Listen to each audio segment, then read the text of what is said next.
Mingalaba, Puiki account Punilio Bibia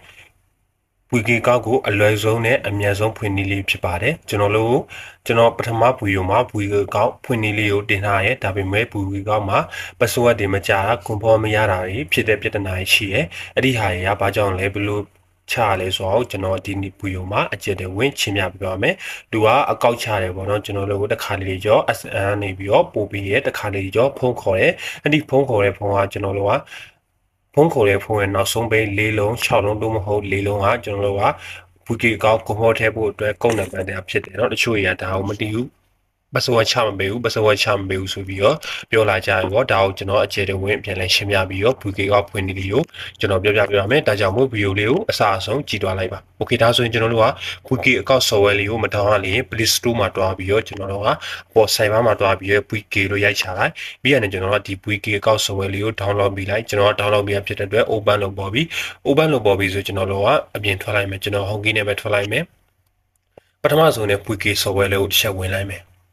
ဒီနေရာရောက်ပြီဆိုရင်ကျွန်တော်တို့ကဒီမျက်နှာပြင်မှာဆိုရင် sign in နဲ့ sign out နှစ်မျိုးရှိရဲအပေါ် sign in ရအောင်ကျွန်တော်တို့ကအကောင့်အဟောင်းကိုပြန်လဲအသုံးပြုမှဖြစ်တယ်ကျွန်တော်တို့ကတကယ်လို့အကောင့်အဟောင်းရှိပါကအပေါ်မှာကျွန်တော်တို့ဖုန်းနံပါတ်နဲ့ဖွင့်ဖုန်းနံပါတ်ထဲ Gmail နဲ့ဖွင့်လာရင် Gmail ထည့်ပြီးတော့ sign ကိုနှိပ်ပြီးတော့ password ထည့်ပြီးတော့အကောင့်ကိုပြန်လဲဝင်ရောက်နိုင်တယ်အောက်မှာဆိုရင်တော့ sign out မှာတော့ကျွန်တော်တို့ကအကောင့်တစ်ဖွင့်ရမှာဖြစ်တယ်အဗီဒီယိုမှာတော့ကျွန်တော်က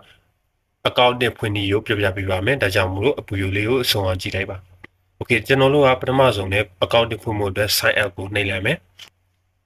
sign up နဲ့ပြန်တဲ့ဒီနေရာရောက်ပြီဆိုရင်ကျွန်တော်တို့ရဲ့ဖုန်းနံပါတ်ကိုထည့်ပေးရမှာဖြစ်တဲ့ကျွန်တော်ဒီဖုန်းနံပါတ်ရဲ့ဒီဘက်ဘေးမှာဆိုရင် +6 ဆိုရင်ကျွန်တော်ထိုင်းကိုဖြစ်တယ်เนาะ +95 မှာညီမကိုဖြစ်တဲ့တခြားနိုင်ငံမလေးရှားဂျပန်တခြားနိုင်ငံတွေမှာလည်းကျွန်တော်တို့တခြားလေးကြည့်ပေးတယ်တကယ်လို့ကုတ်ကိုကြည့်ပြီးတော့နိုင်ငံမခွဲတတ်ရင်ကျွန်တော်တို့အဲ့ဒီကုတ်နေရာကိုတစ်ချက်နှိပ်လိုက်နှိပ်ပြီးရတယ်ကျွန်တော်တို့ကဒီနေရာမှာကျွန်တော်တို့လက်ရှိနေထိုင်တဲ့နိုင်ငံကိုယူထည့်ပေးရမှာဖြစ်တဲ့ကျွန်တော်ကထိုင်းမှာဖြစ်တဲ့အတွက်ထိုင်းနိုင်ငံကိုယူထည့်ပေးမယ်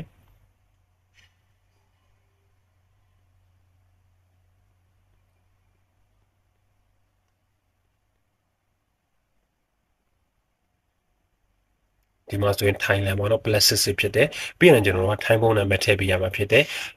details Tumo AIN ချက်တဲ့တုံးကကိုထည့်ပေးလို့ရတယ်ကျွန်တော်ကဒီတက်အသုံးပြုဖြစ်တဲ့အတွက် details ဆန်ကကိုထည့်ပေးလိုက်မယ်ဖုန်းနံပါတ်ထည့်ပြီးဆိုရင်အောက်မှာရှိတဲ့ connect you ဆိုတဲ့နေရာကိုထည့်ပြီးတော့နှိပ်ပေးလိုက်ပါဒါဆိုရင်ကျွန်တော်တို့ကိုကုန်းနံပါတ်ရှာပေးမယ်တစ်ခါလေကြောဖုန်းခေါ်လာတဲ့တစ်ခါလေကြောကျွန်တော်တို့ကဒီ SN ချပြီးဒီနေ့ဗီဒီယိုမှာဒီမှာဆိုရင်သူကဖုန်းခေါ်လာရဲ့အဲ့ဒီဖုန်းခေါ်လာရဲ့နောက်ပိတ်6လုံးကိုကျွန်တော်တို့မှတ်ထားပေးရမယ်ပေါ့နော်ဒီမှာဖုန်းနံပါတ်ကိုကျွန်တော်တို့ဖုန်းခေါ်လာရဲ့အဲ့ဒီဖုန်းခေါ်လာတဲ့ဖုန်းနံပါတ်ကိုကျွန်တော်တို့ကမှတ်မထားဘူးမှတ်မထားရင်တော့မှကျွန်တော်တို့ဒီနောက်မှာနော်နောက်ပိတ်မှာတစ်ခါလေကြောဖုန်းခေါ်လာရဲ့နံပါတ်ရဲ့ဖုန်းနံပါတ်ရဲ့နောက်၄လုံးဒါမှမဟုတ်ရင်ဖုန်းခေါ်လာရဲ့နောက်ဆုံးပိတ်က6လုံးကိုကျွန်တော်တို့မှတ်ပြီးထားမယ်အဲ့ဒီနောက်ပိတ်က၄လုံး6လုံးနေရာကျွန်တော်တို့ကဒီကွန်ပို့ထဲမဲ့ password ထဲမဲ့ password ပေါ့နော်ကွန်ပို့ထဲရတဲ့သူကဖုန်းခေါ်လာခြင်းဖြစ်တယ်ကျွန်တော်တို့ SMS မစစ်ပို့ပေးရလို့မရှိဘူးပေါ့နော်ဘူကေကောက်ကသူကနည်းနည်းလေးဆန်းတယ်ပေါ့ကျွန်တော်တို့ဖုန်းနံပါတ်ကနေခေါ်လာတယ်အဲ့ဒီဖုန်းနံပါတ်ရဲ့နောက်ဆုံးပိတ်၄လုံး6လုံးကကျွန်တော်တို့ထည့်ပေးမယ်ကွန်ဖုန်းနံပါတ် password နံပါတ်လာဖြစ်တယ်ကျွန်တော်အဲ့ဒါကိုမသိဘူးတချို့ရ SM မကြောက်ဖုန်းခေါ်လာ SM မကြောက်နဲ့ဖြစ်လာတဲ့ပြဿနာကြီးကြုံရရေပေါ့နော်ဒီပြဿနာကျွန်တော်ကဖုန်းခေါ်လာရဲ့နောက်ဆုံးပိတ်၄လုံး6လုံးလေးကိုထည့်ပေးလိုက်ပါနော်โอเคဒါဆိုရင်တော့ကွန်ဖုန်းမကြတဲ့ပြဿနာနည်းနည်းလေးရှင်းသွားမယ်လို့ထင်တယ်ပေါ့နော်ပြီးရင်ကျွန်တော်တို့ဒီမှာဆိုရင်နာမည်ထည့်ပေးလိုက်နာမည်မှာကျွန်တော်တို့ကချစ်နာမည်နဲ့နောက်နာမည်ထည့်ပေးရမယ်ဒါပေမဲ့ခုပေါ်ရဲ့တစ်မျိုးလဲပေါ့နော် Facebook လို့ဖောက်လို့မျိုးပေါ့နော် Face name နဲ့ Last name ဆိုနှစ်မျိုးရှိရဲကျွန်တော်တို့ထည့်ပေးလိုက်ပေါ့နော်ကျွန်တော်ကြော်ကြီးပဲထည့်မယ်ကြော် GYIG okay ဒီမှာဆိုရင်အပေါ်မှာ last name မှာ G ထည့်ပြီးတော့ဖာ name မှာကြော်ကြီးထည့်တယ်နှစ်ခုပေါင်းလိုက်ရင်ကြော်ကြီးဖြစ်သွားပြီပေါ့နော်ကျွန်တော်အဲ့လိုမျိုးခွဲထည့်ပေးရမယ်တကယ်လို့ကြော်ကြီးထည့်မယ်ဆိုရင်နာမည်ကလည်းကြော်ကြီးနှစ်ခါဖြစ်သွားမယ်ပေါ့နော်ပြီးရင်ကျွန်တော်ဒီအောက်မှာ birthday ထည့်ပေးရမယ်နော်ကျွန်တော်တို့ရဲ့မွေး birthday မွေးခုနှစ်ကိုထည့်ပေးရမယ်ကိုကြိုက်တဲ့မွေးခုနှစ်ကိုထည့်ပေးလို့ရရဲဒါပေမဲ့အနည်းဆုံး session တွေတော့ထည့်ပေးတင်တယ်ပေါ့နော်နှစ်ကိုထည့်ပြီးသွားပြီမွေးခုနှစ်ထည့်ပြီးသွားပြီဆိုရင်ဒီအောက်မှာရှိတဲ့ gender ဆိုနေရာရှိနော် JND ရ gender ဆိုနေရာရှိအဲ့ဒီနေရာတစ်ချက်နေဒီနေရာတော့ကျွန်တော်တို့ကယောက်ျားလေးမိန်းကလေးအတုံးရွေးပြရမှာဖြစ်တယ်ကိုကယောက်ျားလေးဆိုရင် MAA ကိုနေလိုက်ကိုကမိန်းကလေးဆိုရင် FEMAA ကိုနေလိုက်ပေါ့နော်ကိုကဒါမှမိန်းကလေးအကောက်ဖွင့်ခြင်းနဲ့ဆိုရင်တော့မိန်းကလေးအကောက်ဝင် FE နဲ့စာရနေလိုက်ယောက်ျားလေးကောက်ဖွင့်လဲဆို MA စာနေလိုက်ကျွန်တော်ယောက်ျားလေးကောက်ဖွင့်မပြတဲ့ MA လေးနေလိုက်ဒါမျိုးနာမည်ထည့်ပြီးတော့မွေးနေ့ထည့်ပြီးတော့ယောက်ျားလေးမိန်းကလေးရွေးပြီးတော့ဆိုရင်ဒီအောက်မှာရှိတဲ့ကိုနယ်ယူထည့်ပြီးတော့နှိပ်ပေးလိုက်ဒီနေရာမှာကျွန်တော်တို့က password ရိုက်ထည့်ပေးရမယ်ဒီ password ကခုနကပုံပေါ်ရှာလိုက် password မဟုတ်ပါဘူးကိုစိတ်ကြိုက် password ပေါ့နော်ဒီ password ကိုမှတ်ထားပြီးဖို့လိုအပ်တယ်နောက်တစ်ခါဝင်လွယ်လွယ်ကူဝင်လို့ရအောင်ပေါ့နော်တကယ်လို့မှတ်မထားခြင်းနဲ့ကိစ္စမရှိဘူးကိုပေါ်ပြန်ချလို့ရတယ်ပေါ့နော်တကယ်လို့ကိုပေါ်ချခက်တယ်ဆိုရင်ဒီ password ကိုဒေရှာမှတ်ထားပေါ့နော်ဒီနေရာမှာ password ကိုကြိုက်တဲ့ပုံစံရေးလို့ရတယ်ဒါပေမဲ့ပထမဆုံးတစ်လုံးကအကြီးဖြစ်နေရမယ်ပေါ့နော်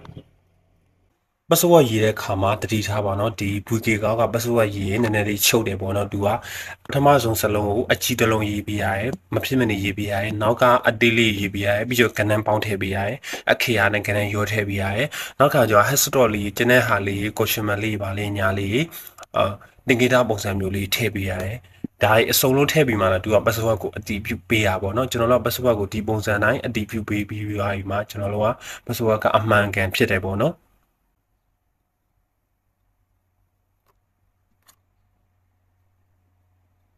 လောက password ကိုစိတ်ကြက်ရိုက်ပြီးသွားပြီဆိုရင်ဒီအောက်မှာရှိတဲ့ကိုနယ်ယူကိုနှိပ်ပြလိုက်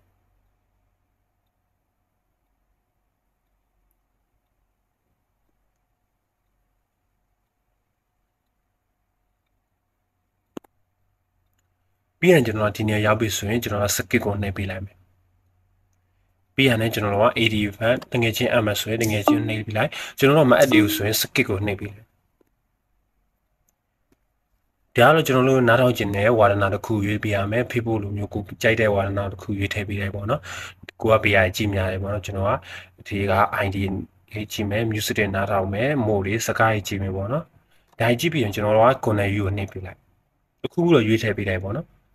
ဒါဆိုရင်ကျွန်တော်တို့ရဲ့ VK ကောက်ကအောင်မြင်စွာဖွင့်ပြီးသွားပြီပေါ့နော် Okay VK ကောက်ထဲကိုဝင်ခြင်းကျွန်တော်တို့ကဒီ home ဆိုနေရာတစ်ချက်နှိပ်ပြန်ကျွန်တော်ဒီမှာဆိုရင်ကြော်ကြီးဆိုတဲ့ VK ကောက်ကိုရရှိသွားပြီပေါ့နော် Okay ဒါဆိုတော့နားလည်တော့လောက်ပြီလို့ထင်တယ်ဗီဒီယိုကြိုင်နေတယ်ဆိုရင် like share လေးပြုလုပ်ပေးပါ